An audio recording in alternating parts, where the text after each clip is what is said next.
Em nome da editora, queria agradecer, só fazer uns agradecimentos, agradecer a vossa presença, agradecer à Livraria Snop por nos ter recebido, agradecer também ao Playpool que apoiou esta edição, ao Jerónimo Pizarro que nos fez chegar esta obra e ao Rui Sousa pela confiança em fazer connosco este livro. E queria agradecer também ao professor Ernesto Rodrigues por ter aceitado fazer esta apresentação.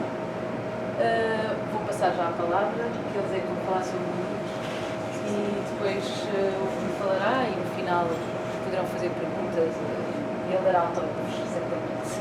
Obrigada.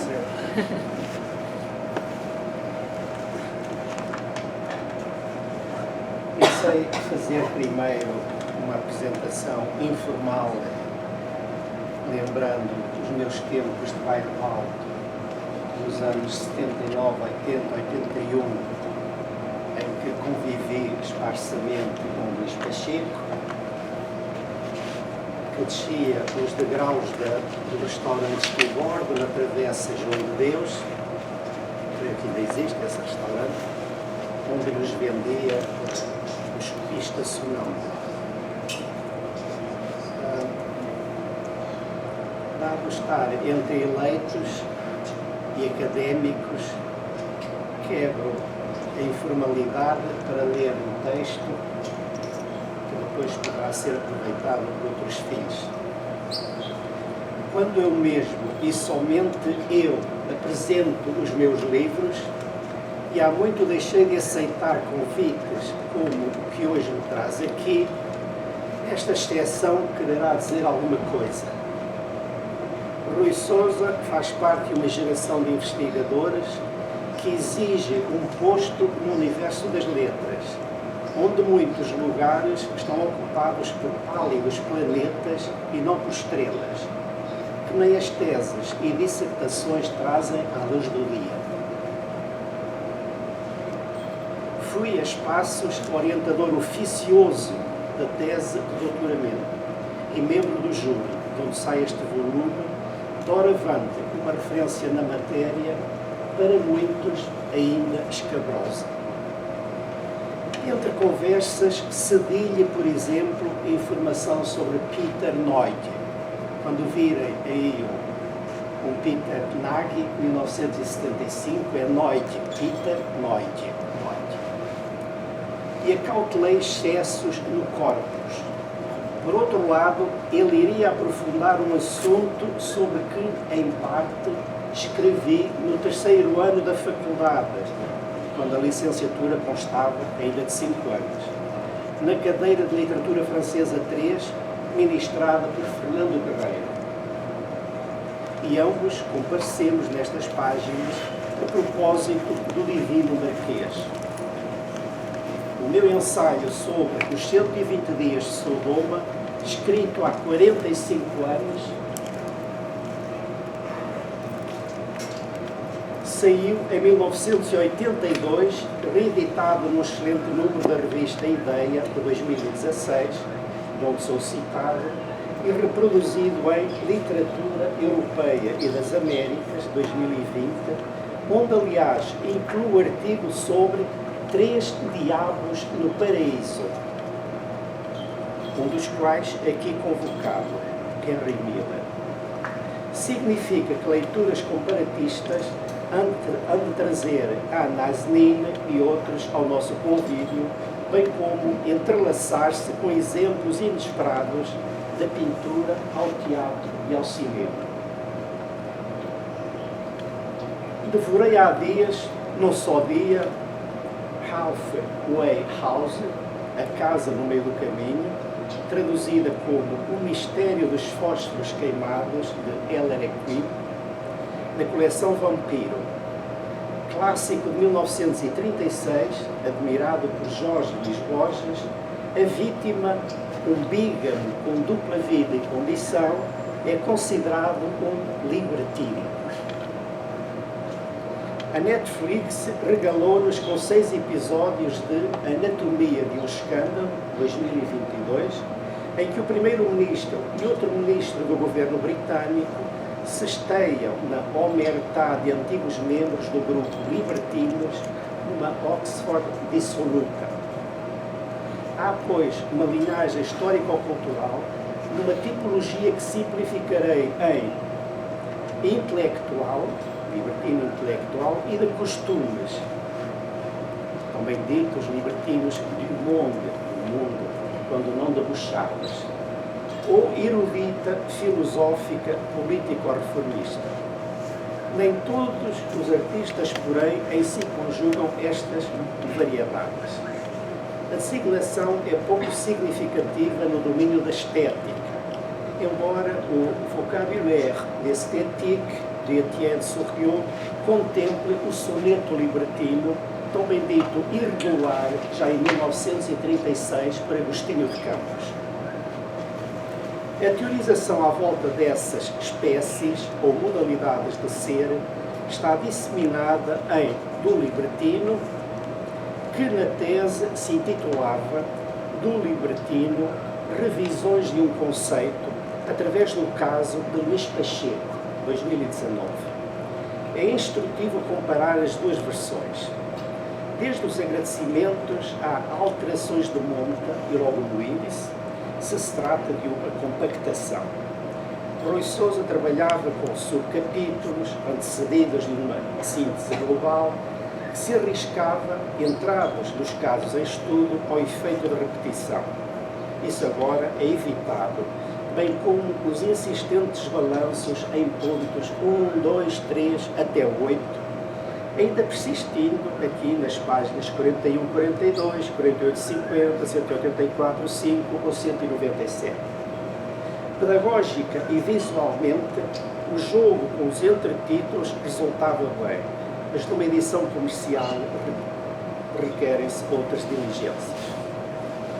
Este trabalho de campo diluiu, quando não suspende, aproximações válidas, em particular a bibliografia comentada sobre o uso do conceito e de autores de matriz essencialmente francesa e menos o sujeito computante de Edgar Morin, que desaparece da bibliografia final, como saem e entram outros. Há uma redução drástica de rodapés, alguns dos quais sobem ao corpo do texto.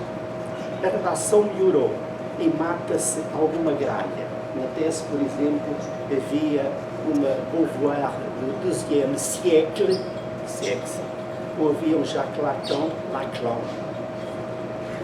Na cronologia familiar, o Montaigne, Ondoyen e Liver é a bússola, embora eu gostasse de ver Rabelais destacado, e desde logo nas críticas à Sorbonne, a instituição maior do tempo. Deixo para o final uma reserva feita desafio. Sucede-lhe, a Montaigne, um século XVII francês esplendoroso, marcado por uma reivindicada independência, a desembocar em incredulidade, mesmo em impiedade, assente no livre-arbítrio segundo as leis da natureza. É este o sentido de Diderot, aqui só citado no verbete libertinage da enciclopédia, quando de facto ele já abre Le Neveu de Rameau, 1761, dizendo, e traduzo, abandono o meu espírito a toda a sua libertinagem.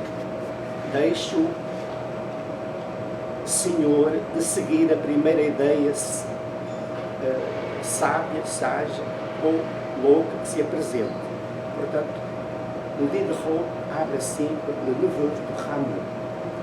Os nomes citados na página 39 pouco dizem aos não francófilos, acrescendo Molière e já em 700 o mesmo Diderot, Laclos, com Les Liaisons Dangereuses, e Sade, cujos 120 dias Sodoma, acrescentam no título, que seria bom ter, ou L'École du Libertinage, ou a Escola da Libertinagem. Título afim para estudar é o seu, título esquisito, Oxtierne, ou Les Malheurs du Libertinage. Portugueses até o século XX são rastreados também na bibliografia passiva, anglo-saxónicos e italianos ficam para outros combates. O procedimento de Rui Sousa inspira-se na categoria de barroco segundo Eugênio d'Orsi, enquanto constante histórica. Assim, descendo à etimologia, o desejo de liberdade fecunda o sonho dos liberti romanos, escravos, entretanto, alforriados, ainda numa relação com o dominus, com o patronos, a distinguir dos libertini, com o estatuto público. A discussão dos termos, aqui começa na página 21, onde, para melhor entendimento, explicitaríamos o que só é alusão na página 34, ou seja, a conveniência em citar o ato dos apóstolos, segundo a Vulgata, surrexerunt autem quidam de sinagoga, quae appellator libertinoro, na Vulgata, libertinoro. A tradução da difusora bíblica é deficiente, se não politicamente correta. Ora, alguns membros da sinagoga chamada dos libertos, não, este genitivo, libertinorum, pediria dos libertinos. A amplitude de géneros e modos como cada sujeito radicalmente se lê e se constrói tem uma solução feliz no Ironista Liberal de Richard Rorty, que cito da tese. O sujeito encontra-se permanentemente em estado de interpretação crítica dos dados a que vai tendo acesso, ao mesmo tempo que procura construir para si, na ambição de se projetar distintamente no futuro, uma nova forma de falar de si e do mundo, um verdadeiro mito pessoal que o autor designa como vocabulário corporizado. São fautores deste desígnio Ovídio, citado entre os antigos, Juvenal e Marcial, que estão esquecidos, mas não é importante, mas a nossa cronologia vem só a partir de 500. A licença genológica, portanto aos géneros, pode casar com licenciosidade e religião, etc. Não precisávamos de chegar à pós-modernidade para observar o reino do fragmento, da subversão de géneros, do corpo feito letra, narcisicamente espelhando-nos na moldura da página à maneira de Montaigne, o qual, ao contrário de Rabelais, ainda se quis algo contínuo. Da leitura de Laclos, o Rui Sousa extrai úteis conclusões que eu resumiria assim: exibição, inclusive das limitações próprias, filho do contingente e do imprevisto, como quaisquer outros menos informados, convencimento de uma superioridade intelectual, com que melhor se relacionar e manipular outra, antecipando efeitos, dissimulação assente num simulacro de respeito pelas convenções que, no espaço privado, procura subverter.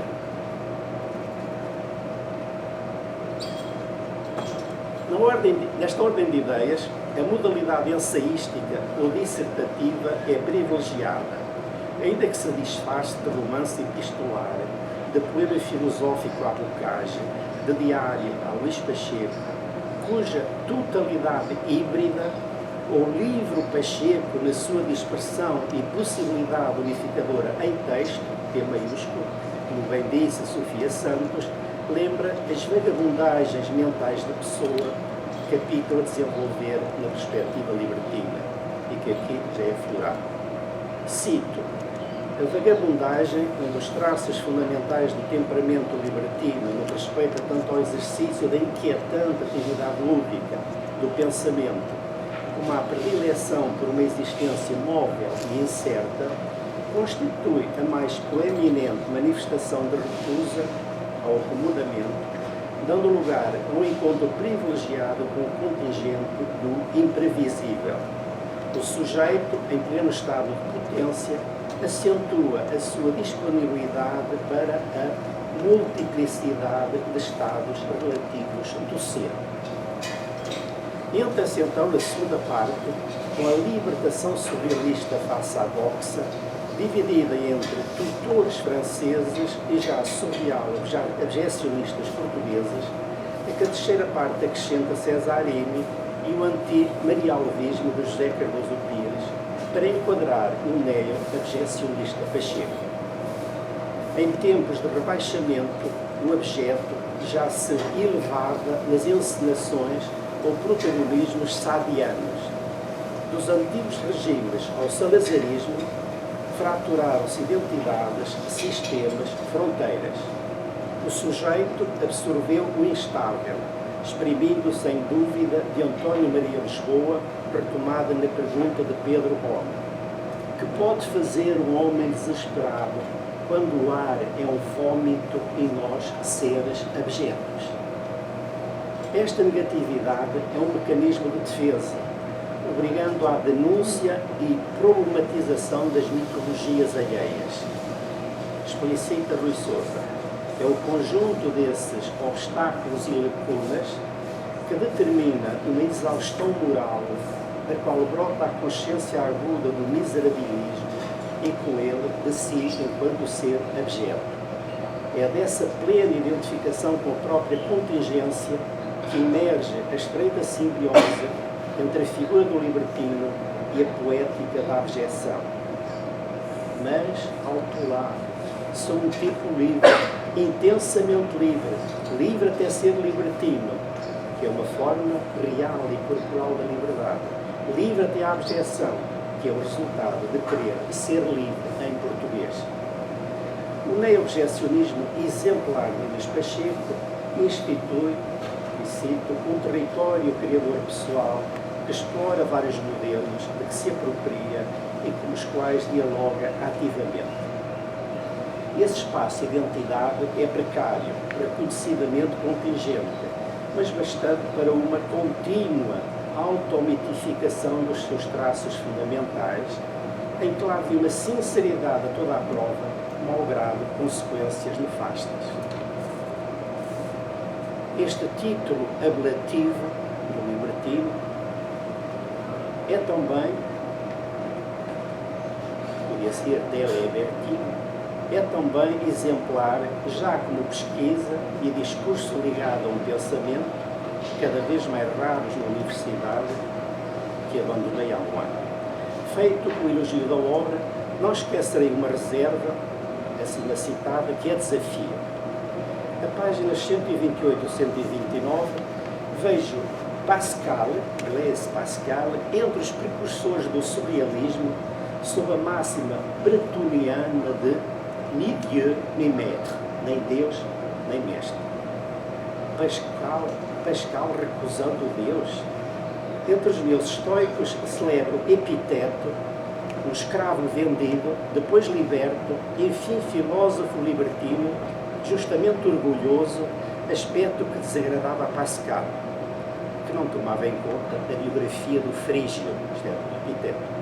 Mas nele admirava a consciência do dever e a ideia de que o repouso não está nas coisas exteriores, que são indiferentes.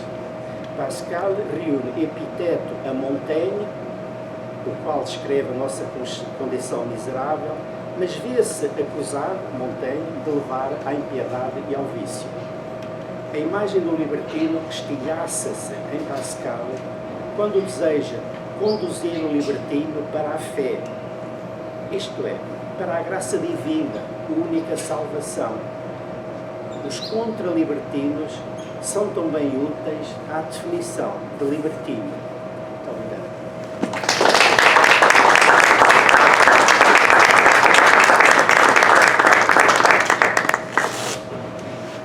Depois desta intervenção do professor Ernesto, ficará muito pouco relevante que eu possa dizer. O elogio e a crítica estão presentes e muito bem presentes. A crítica só vem ilustrar realmente a complexidade do assunto e se calhar a imprudência que em 2011, quando eu concorri à Bolsa de Doutoramento que me permitiu fazer a obra, que me levou a escolher este tempo, se fosse hoje acho que não me teria avançado a estas águas libertinas. E, aliás, eu tenho a impressão que é precisamente essa dimensão ambivalente, complexa, plural, vasta, em expansão do conceito que me leva, desde que concluí a tese, me ter lançado a investigar uma série de outras coisas e estar a fugir um pouco a este caminho e a explorar este caminho que se calhar era a vertente mais original e mais estimulante e mais produtiva daquilo que eu poderia fazer e que poderia continuar.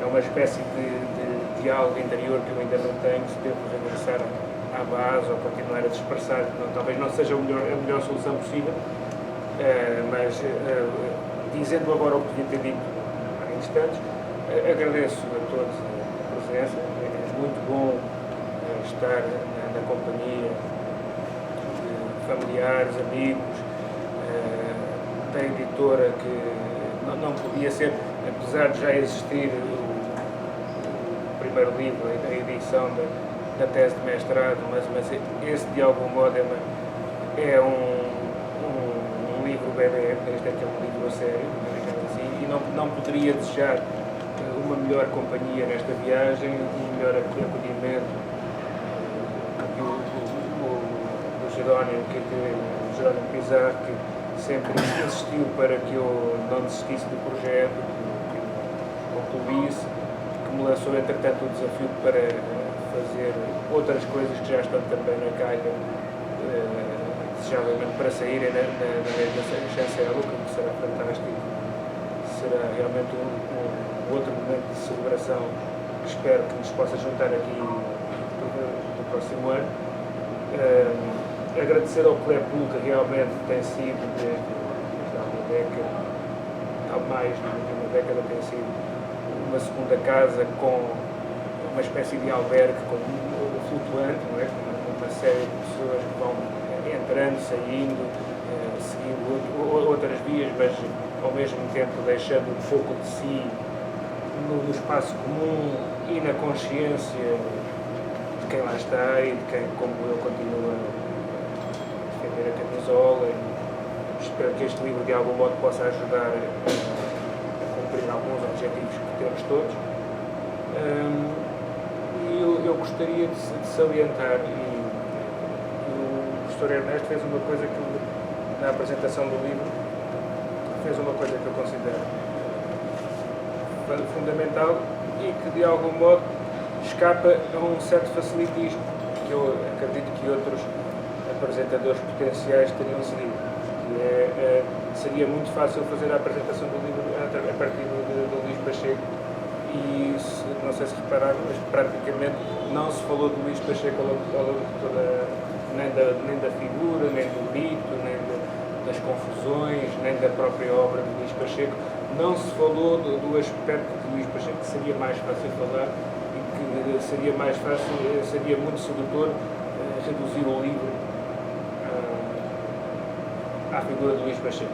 E nesse aspecto também importa agradecer à Tinta da China, à concepção da capa e a tudo isso, precisamente por ter eliminado da capa a segunda parte do título original da tese. Porque realmente, se o título fizesse menção a Luís Pacheco desde a capa, esse estreitamento seria muito fácil de fazer na cabeça de quem olha para o livro, de quem o folheia.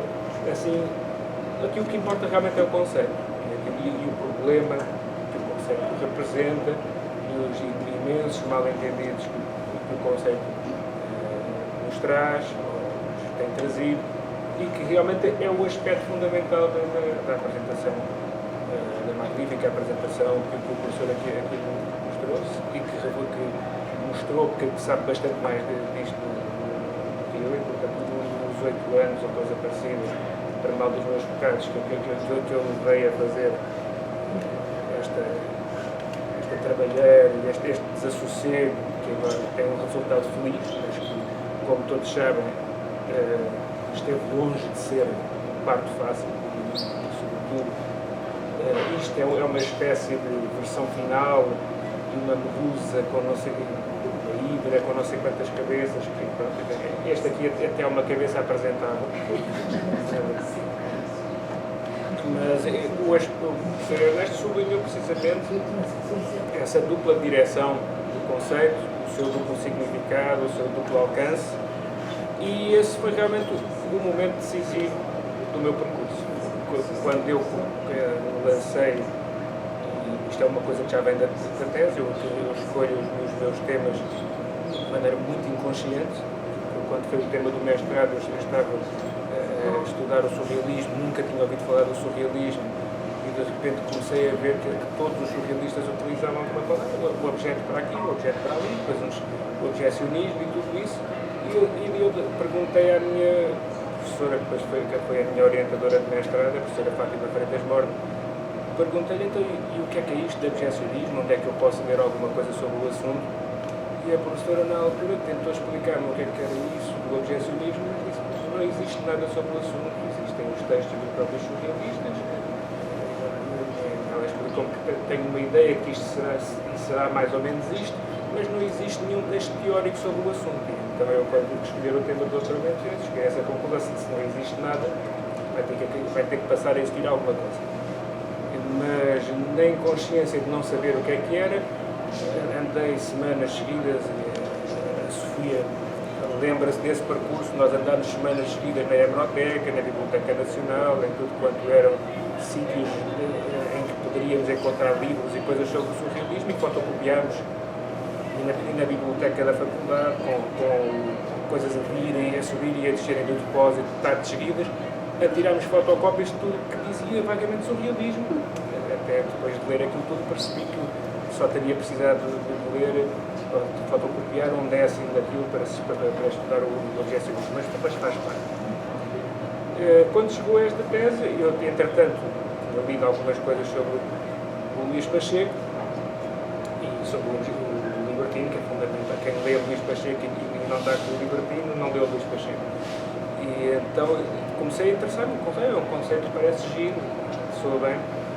E, entretanto, quando tive que escolher o tema para a tese, lembrei-me daquele tema, aquela palavra do Luís Pacheco, se eu fosse por aqui, tentar perceber o que é que isto era.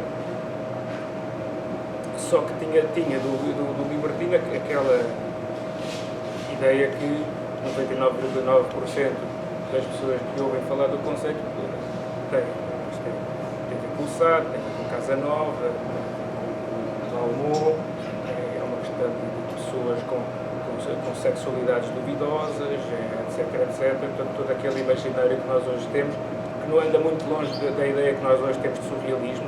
Não basta ver o uso que na Assembleia da República se faz do conceito para se perceber que também é um conceito que ficou perdido no tempo. O Libertino aconteceu isso. E eu então, durante os primeiros meio, 2 anos de tese, achei que sim, que fazia sentido tomar como pretexto de investigação esta questão erótica, pornográfica, ler uma série de coisas que não ficaria muito bem dizer que estava a ler para estudo, mas com um tema destes, porque não, que calhou bem. E a certa altura comecei a perceber que o Libertino era muito mais do que aquilo, e que o aspecto realmente interessante do Libertino não estava ali. E, curiosamente, onde eu acabei por perceber essa amplitude, e além dos próprios surrealistas que já me tinham dado umas luzes, direções, mas no momento ali a meio do percurso em que eu me dei tive assim uma contra-epifania que não correu muito bem, então quem acabou curiosamente por me conduzir à proposta que eu aqui apresento foi, bizarramente ou talvez não, Fernando Pessoa.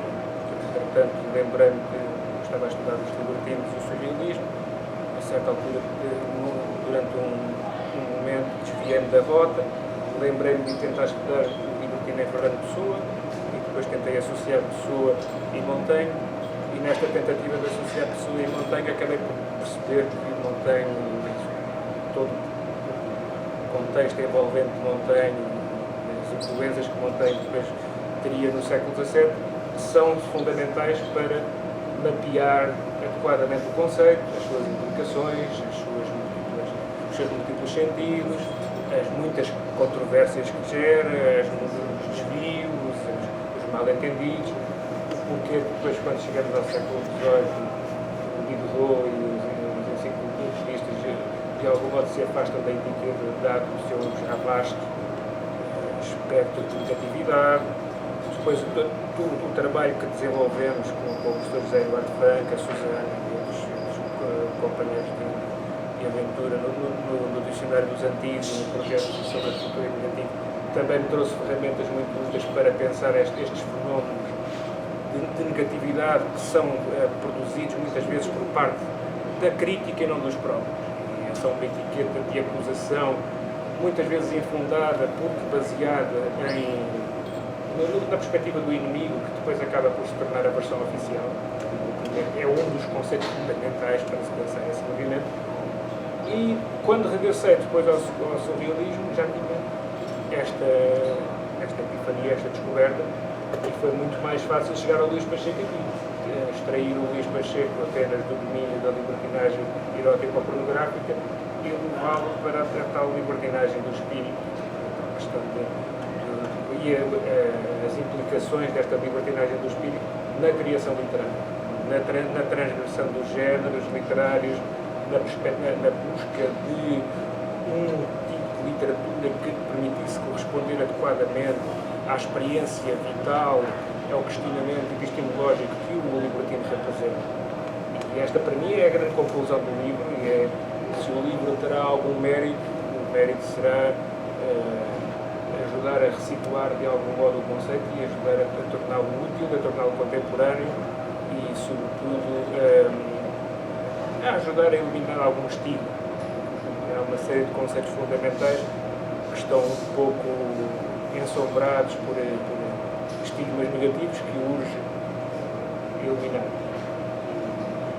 Acho que, de algum modo, uma boa parte dos amigos que estão aqui na assistência têm ajudado a recuperar alguns destes conceitos e a ler um pouco mais adequadamente certos autores e certas questões, e eu acho que esse é o grande contributo que a nossa geração de investigadores tem trazido, vai continuar a trazer, mesmo que o caminho seja árduo e alguns de nós sejam obrigados a desistir pelo meio, pelo menos uma parte da experiência já está feita e vai continuar a estar. Um outro aspecto sobre o que eu gostava de comentar, mas penso que me terei esquecido. Já não sei exatamente. Sim, essa provocação faz parte do tal baú de coisas que eu próprio ainda não sei, e então, na ignorância, opto por não forçar sabedorias forjadas, porque acho que é sempre mais fácil. Mas era outra questão que o professor tinha salientado comigo, e que eu de repente já não me lembro do que era, e não vou agora fingir. No essencial era isto que eu queria dizer. Que queria também falar um pouco da diferença entre os dois objetos, entre o objeto tese e o objeto livro.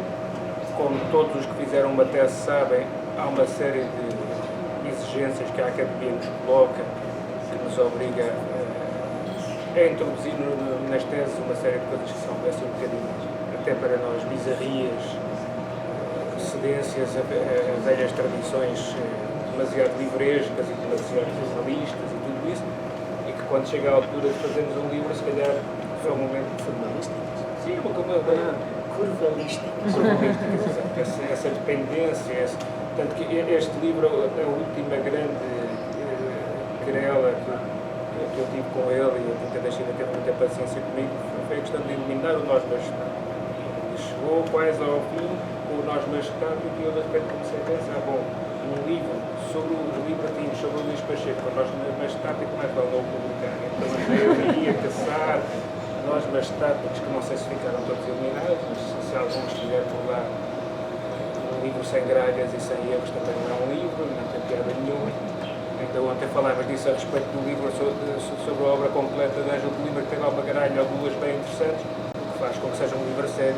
Tem ali, passou pelas mãos de excelentes revisores e mesmo assim continua com gralhas. É um livro como deve ser. Este sim, é tirar o chapéu. E era um pouco isto.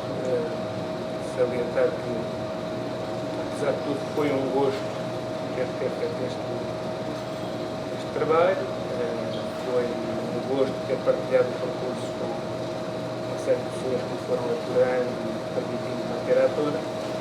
E venham as próximas investigações, e eu se calhar está na altura de voltar ao objetivo de algum modo.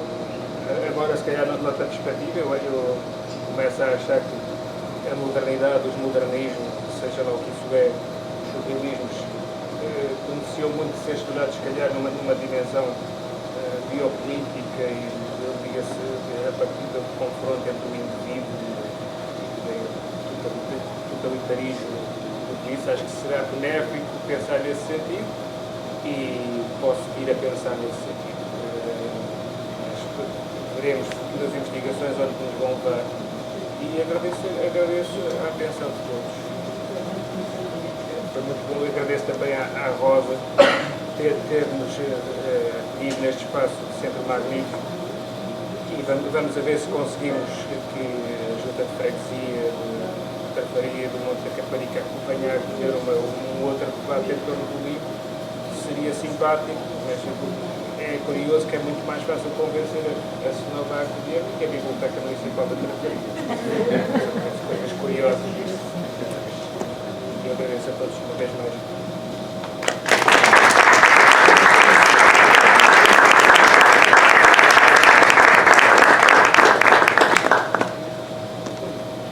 Não sei se haverá perguntas. Se não houver perguntas, o Rui já está com a caneta preparada para dar a